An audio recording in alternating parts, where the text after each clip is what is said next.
Welcome to the show. Hi, I'm Randy Jeffers, and we are live from the entertainment capital of the world, Las Vegas, Nevada.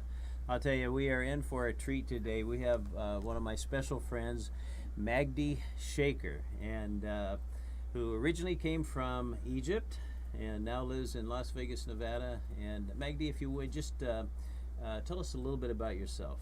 My name is Magdi Shaker. I'm Egyptian, original and American citizen, of course. I came to the United States in 2001.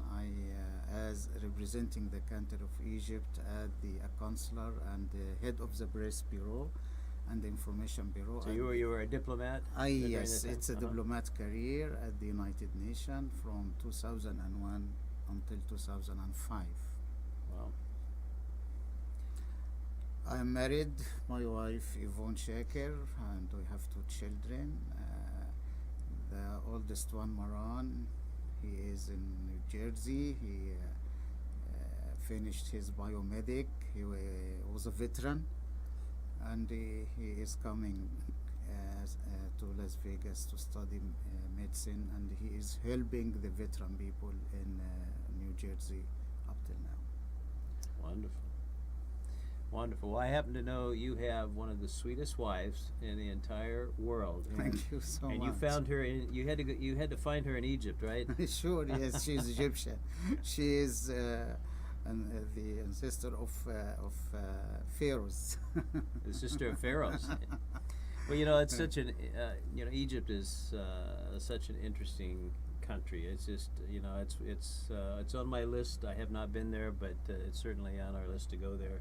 But tell us a little bit about Egypt. As you were in the diplomatic corps and former consular, and I would imagine that you've been all over that country and know the history well. Tell us a little bit about Egypt. If you would. Egypt is one of the oldest civilization, and Egypt is enjoying a unique geographical location, and let us talk. And we have a long history, 7,000 years of history. Mm-hmm. And now we are a modern country, and Egypt, the total population of Egypt, inside Egypt around 92 millions. 92 million. And outside around 8 million. So let us talk about 100 millions. We are young country. The population of Egypt, young people, they are the majority, and we try to. I can say we try to make Egypt great again, to restore Egypt. The recent regime try to build the modern Egypt, and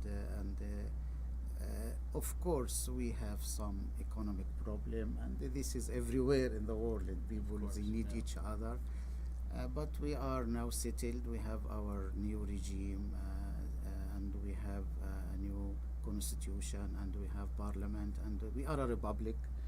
And Egypt is well known of tourism, and so we are invited everybody, and you one of them, to come to Egypt. You are most welcome. We are very hospitable people, and you enjoy the food, you enjoy the culture, you enjoy the connecting with the Egyptian people.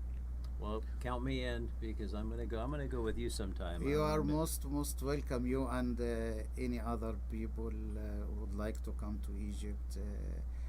It is safe. I know the concern of some people, but if Egypt is not safe, I don't think people will go to New York or to the Haram area in New York and other areas. So Egypt is safe, and I was in Egypt last October, and I had a team. We went to Egypt. We visited many tourist sites, and we enjoyed the weather, the people, the food, and the culture. So you are most welcome, and any other person from who is listening to us now, they are most welcome. Now, there's a lot of news in the press, certainly about the Muslim community all over the world. Egypt is predominantly Muslim, is that right? 80% are 80. Muslims, and around 20% are Christians. Okay, and you're a Christian. I am a Christian. Yes, I am a Christian, and my family Christian. My grandfathers Christians. So that had to be very interesting growing up as a Christian in a predominantly Muslim society. You know, Egypt along the history was a moderate country, Muslim and Christian. We cannot differentiate between Muslim and Christian when you can see them in the streets. Just this man go to the church and this the other go to the mosque. We are living together. We grow together. I was a public servant for more than 35 years, and there is nothing. There is no any discrimination. The Constitution allow for each body. We are equal, regardless creed or religion or you know. So it is. This is Egypt, the land of tolerance. You know, the land of civilization. Even if there are some issues, it is individually. We cannot say this is in general the atmosphere among the Christian and the Muslim. And no, it's there are something, but this is it's not Egypt. This is not Egypt. We know it, and we are sure that everything will back as we used to see Egypt, the land of tolerance and the land of accepting all people and tolerant with all the national, all the Egyptian without any discrimination. Certainly a rich history with Egypt. And what was do you know about the history of back in the Bible days, you know, when at the time of Christ, for instance, what was Egypt like in those Egypt, days? as you know, Egypt hosted the Holy Family, and Jesus, he came to Egypt when he flew from the persecution of King Herod, and he spent 3.5 years in Egypt, and he walked on the land of Egypt. And the name of Egypt was mentioned in the Bible more than 500 times. Yeah. And it's a biblical land, and the Bible in Isaiah said, "Blessed my people, Egypt." So Egypt has a very and well-known history in the Bible, and we know that it is a blessed land, and it will continue to be. Now, when you were a diplomat, what administrations, who headed up the country when you were in power there? You mean here in the United States or in Egypt? In Egypt, I was serving during the Mubarak administration. Okay. Until 2005. Of course, Mubarak, he left in 2010, but I was there until 2005. I served 2 times as the diplomat outside Egypt. One post in Australia for 5 years, Wow. from 1993 to 1998, and from 2001 and until 2005, I was here in the United States. Was that in New York? It was in New York, of Uh-huh. course, yes, because where is the headquarters of the United Nations in New York. Right. So what was that like? Do you have any? You must have lots of interesting experiences. Actually, I was in charge of the media and the information.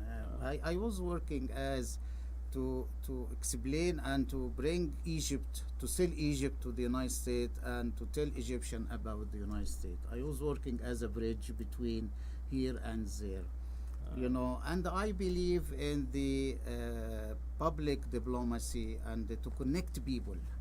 And since the time I am leading many people to Egypt, and my goal and the target to let people connect to each other, to know each other.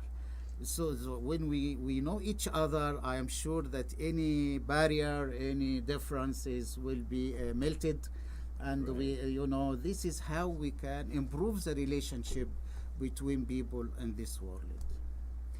Yeah. No, you mentioned when you were a diplomat, being a Christian. I would imagine that most of the government officials were Muslim. Is that right? Yes. During that time. I was the only one in the embassy, but this is my career. During all my career, I was the only one in any department wherever I work. It's outside or inside Egypt, but I enjoy the respect, and I enjoy the love of each person.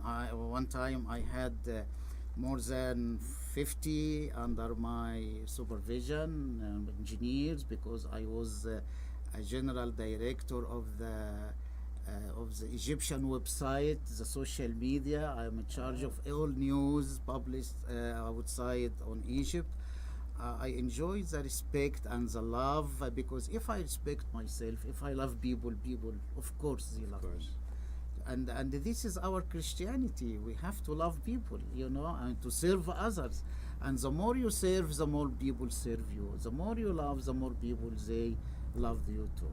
It does come back tenfold. That's right. That's right. Yeah. Well, let's talk a little about that, because I know you a little bit in that arena as well. I know that you are a pastor and a missionary, and you go back to Egypt quite often. And when you go back, you help a lot of kids there. And tell us about that ministry that you have. After I retired, God called me to serve people. Yes, well, even during my career as a public servant, I am serving people. Uh-huh. But after I retired, I had a good opportunity, and this is my time to serve full service to the people of Egypt. I love this country. I grew in this country. I have many memories in this country. I have my family still in this country. So I used to help, because I am aware of what's going on among the children and the poor people and orphanages.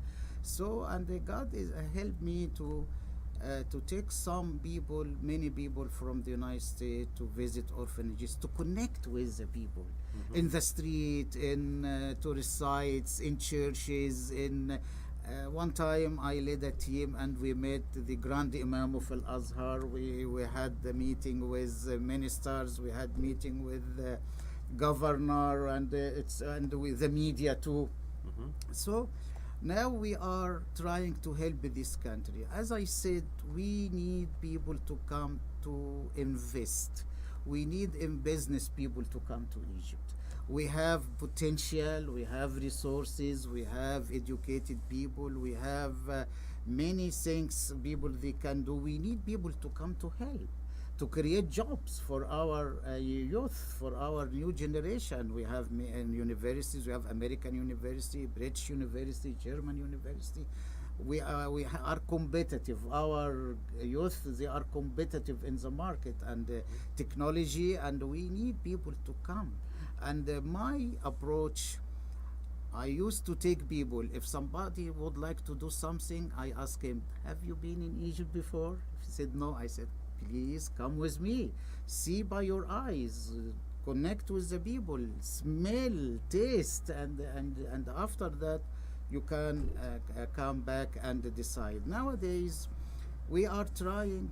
We are helping orphanages. Street children, they are no longer in the streets. We are helping them to back to their home. Wonderful. We are helping people now to find their daily life. What I mean, we instead of giving them a fish, we're teaching them how to catch the fish. Yes. So we are trying to support them with according to the environment. For example, rural people, we are providing them with some chicken to grow, with some ducks, with some turkey. Other people, we provided them with machine to make noodles, because in certain area of Egypt, people they are eating noodle in the morning, a certain type of noodles. So, and some others we provided them for with vocational training. We provided vocational training for more than 200 families, and the average number of family, for example, 5 or 6. So it's a big number. We give them vocational training on hairdresser or sewing or whatever they would like. Women, they can do these issues when they are staying home, because they have kids, so they can do whatever they would like in their neighborhood to serve, and they can gain money to support themselves. So whatever the needs we try to fulfill. We are not differentiating between Christian or Muslim. We are Egyptian, and our job as a Christian to help every person. Jesus, he loved his people. Well, even they rejected him, but we are not rejected in Egypt. So I am not differentiating between Muslim or Christian or whoever, and wherever people say there is need, we would like and we try to fulfill. Let's talk about the children there, the street children. You know, I have a soft spot in my heart for kids that have been oppressed in any form, no matter what it is. But as I understand it, there are a lot of kids that just they have no home in Egypt, right? It is not they don't have. For example, street children is, as I say, a timing bomb, Mm-hmm. and those people, if we did not treat this phenomena or this issue, it will be a catastrophe, because this is a generation, a children. They will, some people they use them in drug addicts, or some people they as a prostitute. So what we are doing, these people, why these kids they left their home? Because the father is not there, and most of them they are, the majority they are boys, because the mother, the mom couldn't control them, Sure. and they don't have any resources to live. They are living in a very poor area, and the standard of living is so miserable. So we try to return them Mm-hmm. to their homes, and we enroll them at school. We try to pay the tuition. We try to buy clothes or backpacks or school supplies, and there are follow-up, because sometimes they flew again and they left their homes. So we try to solve this problem. It is a big problem in Egypt, but we are trying to build even one brick. We will try That's to right. do whatever I can do. So we need the help of people. Number one, as I said, we need people to come, investor, business people, to see if some people they do have their own projects. That's fine. I can help them to meet with the official people in Egypt to facilitate. And Egypt, by the way, 2 days ago I read at a report that Egypt is number 9. I guess it's the easiest country to start a business. Wow. It exceeds the United States of America. Really? Wow. Yeah, this is amazing. This is international reports. Mm-hmm. So I'm inviting people from this platform. If any business people they are listening to me now, and they can contact the program, and they can ask for my address, and I can talk to them. If would like to come to Egypt to see by yourself, would like to meet, but we need a very serious people, because Yeah. this is our need today, to investment, business, create jobs. We are not waiting people to, we are not begging, as I said. No, because if you are graduated from British University and you have a degree in IT, or you have degree in engineer, so you need a job. And you need Mhm. people to come to create jobs.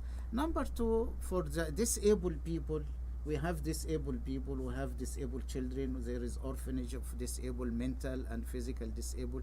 We need people to come to help in physiotherapy, in if they can, You can volunteer. as a volunteer, Uh-huh. raise funds, and buy sub equipment, and we have a hospital for kids. It's for cancer kids. They have cancer. Sure. We are building this hospital, and we need people to support this hospital. It's a big hospital. It's not my hospital. It's belong to the Egyptian people. So we need people to come. So we have a different arena and a different issue. If anybody would like to know and the more details about it, I am ready, and I will Well, let's be so talk happy. about that, and I want to do a little commercial for you. But there's probably a lot of us that are thinking right now. We're thinking, how can I help Magdi? and you have such wonderful causes, and I've just wanted to make a difference, and maybe I'd like to go volunteer. Is it easy for Americans to go there? It's easy for Americans to go there. You don't have to apply for a visa from here. Just arrive to Cairo airport and you buy the visa, $20 or $25, Really? and they will grant you a visa at once at the airport. So it's easy. There is no any problem. We are hospital people. We are welcoming people, and the people, Egyptian people in the street. If anybody he listen to you that you are talking speaking English, he try to invite you, and because he would like to practice his language, he talk to you. So and don't forget, Egyptian people, they adore the American movie and the American The Fre- culture, American food. Ah, We have McDonald's, we have Pizza Hut, we have everything you can imagine. Even whatever here is there.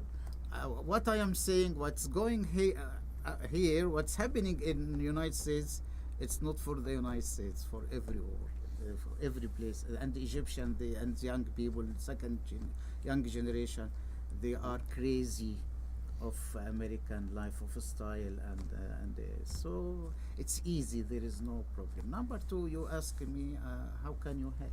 yes. Number one, as I said, we need business people to come, and believe in me, I am ready to facilitate everything.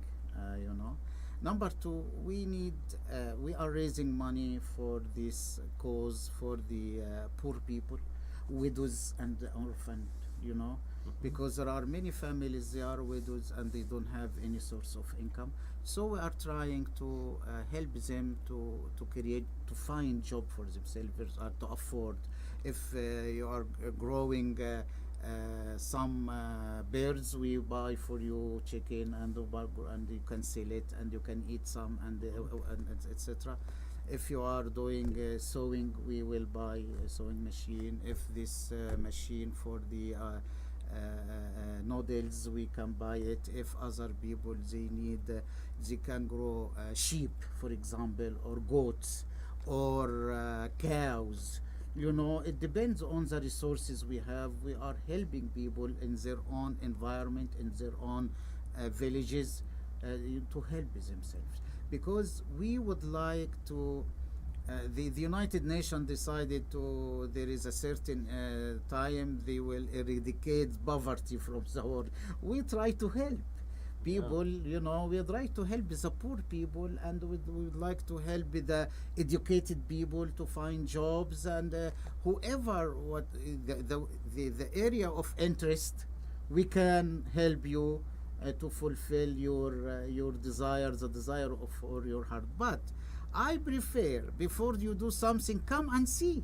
Yeah. Come and see. It's not the issue to listen to somebody. Come and see by yourself. And Egypt, it's an open country now, and we are welcoming investors, and this is what we are looking for as Egyptian abroad, and the system or the regime of Egypt, they will try to help.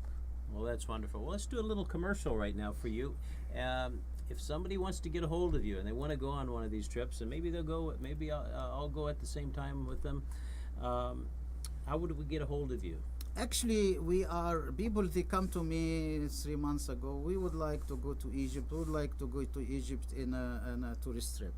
I prepared the schedule, and we are thinking to go to Egypt this October to 17. Okay. I think from the 3rd for 15 days. We will do mission trip. We will go to Upper Egypt, to where is the pharaonic history. We will go to the Cairo and the Sinai. We will visit where Moses he received the 10 Commandments, the place of burning bush. And if some people would like to meet with official, we can make it with Egyptian, for example, the Department of Investment, or whatever I can facilitate. So we'll go see the Great Pyramids for sure. Oh, sure, the Great Yeah. Pyramids, the museums, the temples of pharaohs, and the Red Sea diving, and the reef in the Red Sea. Can we part the Red Sea and make it open so we can? We will pray, and if there is a necessity and the needs, God can do it. Again. So how can we get a hold of you? Can we call you? You can call me, and my Okay. phone number. Yeah, please just give us your number and 702 okay. 260 9938. Again, 702 260 9938. Or you can email me, Magdi, Magdi, Shaker, Shaker, at yahoo.com. At yahoo.com. Okay, so Yeah. let's do the email one more time so we make sure. It's Magdi Yes, R. R Shaker, Shake- Shaker, SHAKER at yahoo.com. .com, or Okay. 702 260 9938. I am available 24/7. So you'll give us the schedule of when you're going. Well, and, yes, and if there is any questions or there is something I can answer, I am ready. I am qualified. I have the connection, and I can help, and I can take whoever. If people would like to meet, if they are serious, if you have your own project or your whatever, we can discuss it. If you don't have, we can offer you, this is what we would like to do. And our law, investment law, is best investment law. We give many concession to the investor, you will see by yourself. And nowadays we try to develop the area around the Suez Canal to make it a free zone. Uh-huh. So the Egyptian government now, it's allowing any investor to come and to invest, to build factories or whatever. You can produce it and you can send again to whatever, and we don't have any restriction if you transfer your gain, your money. There is no now restriction. It's free. The dollar, it's free now. We have that's this economic reformation 3 months ago. We started, and there is no restriction if you wire, or if not to wire, if you transfer your money from Egypt to outside to your country. Well, some of us I know are going to be interested in just helping some of the children, and I know you have a program where you buy shoes for street children. Buy shoes or buy backpack. Uh-huh. For and sometimes and many times we are sending them to the hospital for treatment when they are sick. We have 2-3 charity hospitals. My brother-in-law, he is director because he is a surgeon, and so we are doing the surgery free. Just we take them as expenses if there is any supplies, hospital buy it, but the labor is free for doctors. They are try to help, and we have different aspects to spend money. So whoever would like more details, I am not sure the time of the program is. So someone can call you at the number you just gave? Yes. Let's do that one more time. It's 702 Okay. 260 9938. And then you can tell them the opportunities of, if because some of us just want to donate. Maybe we're busy working and we don't have time. If somebody to would go. like to donate, he can send a check to Broken Chain Ministry. Okay. Well, why And- don't we? They'll just call you and then you can give them Oh all yes, that yes, information, of right? course, yes. I can give them the details about to whom he payable to who, and I prefer to ask people when people they donate some money, where would like us to spend this money. Yes. Well, one thing I know about Magdi is that he never asks people for anything, and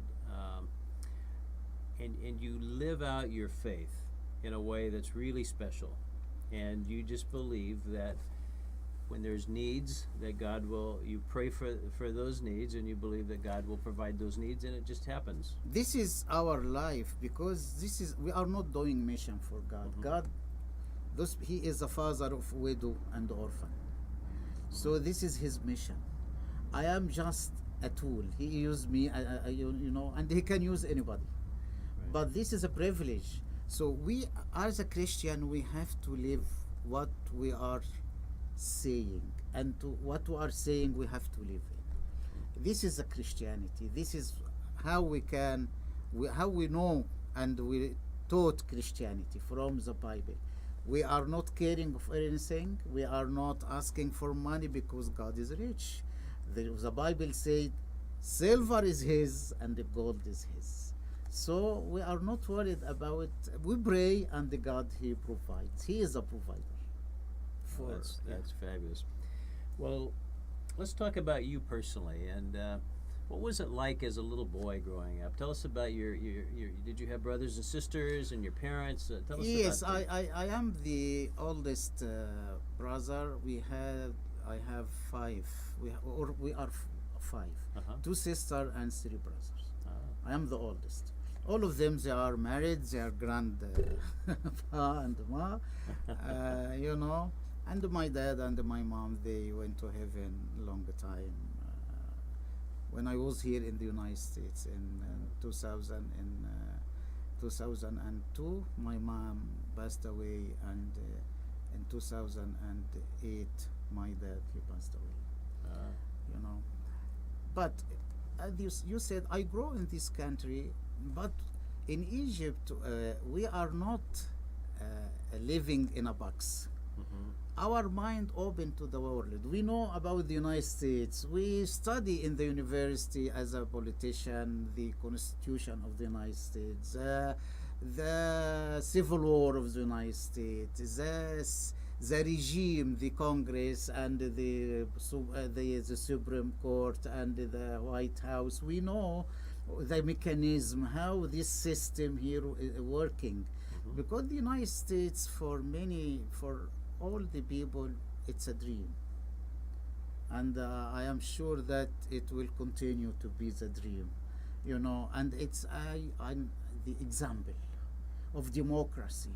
Mhm. And every people in this world, he loved democracy. Even when we were under whatever any other regime, but we love democracy. So I grew in Egypt until 2000. The first time I left Egypt in 1998. But all my life I studied in Egypt. I had my degrees in Egypt, and I was an officer in the Egyptian army for a certain period of time, and so I know this country. Yeah. I love this country. It's not just Egypt. I love this planet of world. We love people. Uh-huh. Wherever I go, I love people. When I was in Australia, I love Australian. I love, because love cannot be partial. There's no boundaries. There is no boundaries for love. If you love, it's full. You love everybody. You love every race, every gender, every creed, whatever, whoever, wherever. So, and the God opened door for me when I was working in the United Nations to deal with 193 nationalities, you know. And we have friends everywhere, so we love people. And my life to live in peace. This is what I am caring for, to live in peace with people, wherever I go. So, at some point in your life in Egypt, you ran into this beautiful young lady, Yvonne, and tell us about that. By the way, is that her?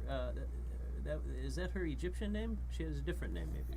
Because in Egypt we do have all names. Don't forget that Egypt is Cairo is 4 hours and 5 minutes or from London. Uh-huh. So we are in the Mediterranean basin, and we experience occupation from British and the French game and the Ottoman Empire, and so no, and we are an open we are connecting with all the European countries. Mhm. So her name is not an Egyptian; it's a French name. Right. But you can find many names in Egypt. It's not Egyptian name. You know, we are different. We are different than the other countries, Arab countries. You know, so we. So how did you meet her? What? Tell us that story. It's a story of God interference and the God's provision. Because God, when you put God first in your life, when you trust in Him, why I achieved this success when I was in Egypt and I assumed these positions as a diplomat, I don't think that because, not because I'm smart, but because God first in my life. Wow. When I grow, when I open my eyes, I don't know anybody but Him. I trust in Him. So when I start to search or to look for a wife, this is lifetime decision. Yes. It's not there is I cannot miss. So God He prepared her for me in a miracle way. And we started our life.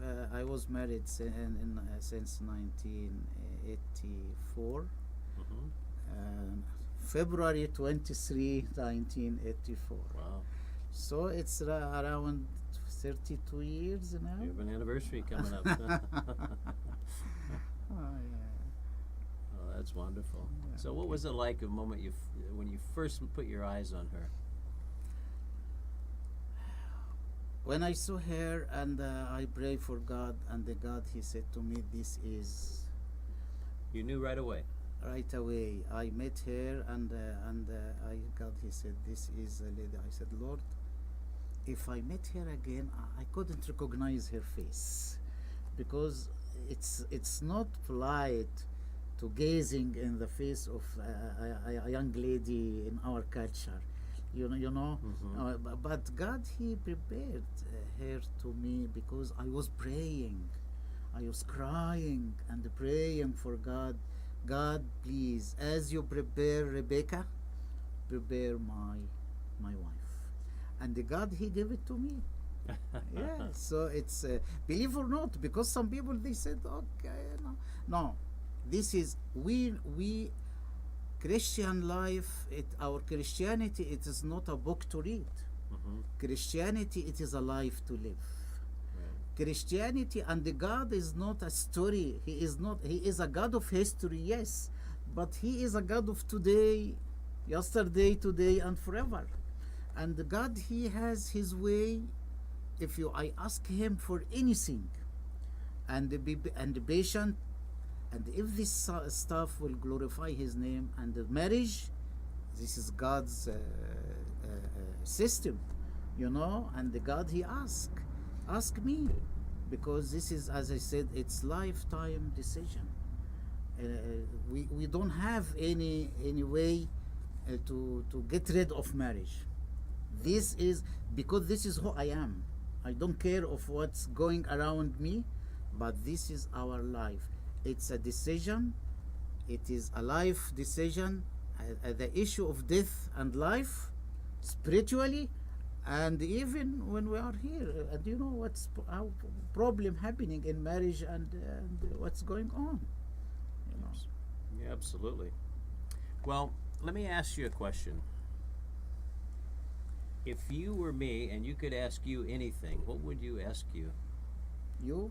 Yeah, if you were me Yeah. asking Magdi questions, what question would you like to ask Magdi?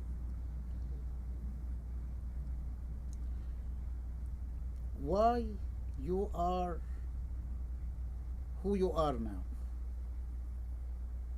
Why? What is the reason you are who you are?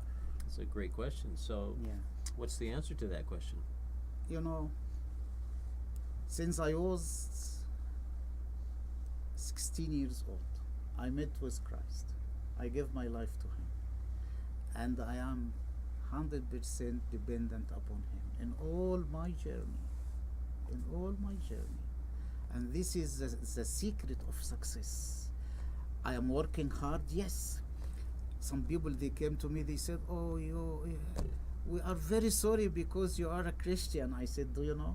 Because I am working hard, I am faithful, because I am a Christian. If I am not a Christian, I will not be, I will do whatever I am doing, and you are very happy of what I am doing." So this is the secret of my success. because I am depending upon Him. I know Him. I don't know about Him. There is a big difference. To know about God or to know God, to experience God or to hear about God. A preacher preaching or reading a Bible or reading or attending, no.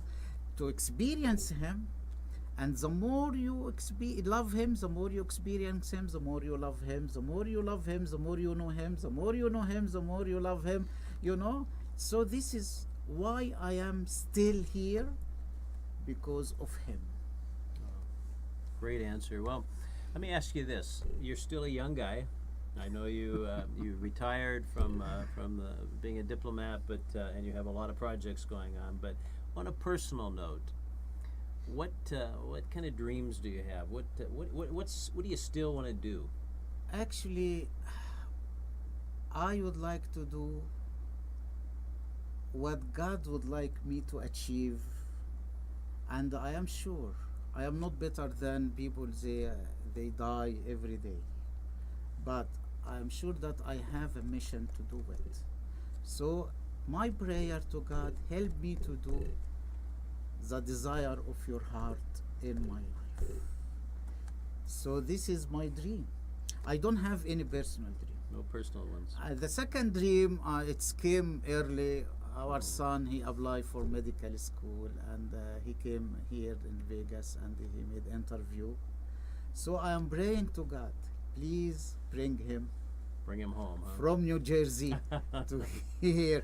This is my prayer nowadays until we will hear the decision of the board of the medical school here in Vegas by the end of this month. Oh, that'd be So fabulous. this is. So your son, let's talk about him. What? Tell us about him. Our son Maran, he is 32 years old, and he came here to the United States after he finished year 12, and he started the university study at the Rutgers University in New Jersey. And after he finished Rutgers University, he had a bachelor degree in science. He went to the army. He spent 5 years. He deployed in Afghanistan, South Korea, and Germany. And he, after that, he finished his master degree in biomedic. Now he is helping veteran. He is working with the veteran department in New Jersey Oh wow. to evaluate the injured veteran who came back from the field in Afghanistan or Iraq. Sure. And he is doing the same what I am doing. You know, he is helping people, and he is fluently in speaking 5 languages. He speaks English, Wow. Arabic, Russian, French, German, and yes, he learned Korean language when he was in Korea. He is very smart young man, and I'm praying for him and for his future, and for God to bless him, and to if I did not finish my task, I'm praying for him to complete it, to carry the burden and to carry the task. Exactly. Well, Yeah. we just have a minute or so left. We're about out of time, but it's just been such a delight listening to you.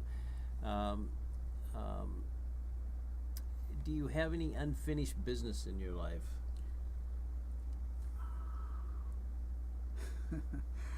As I said, every day people they used to fill their calendar from January to December. Yeah.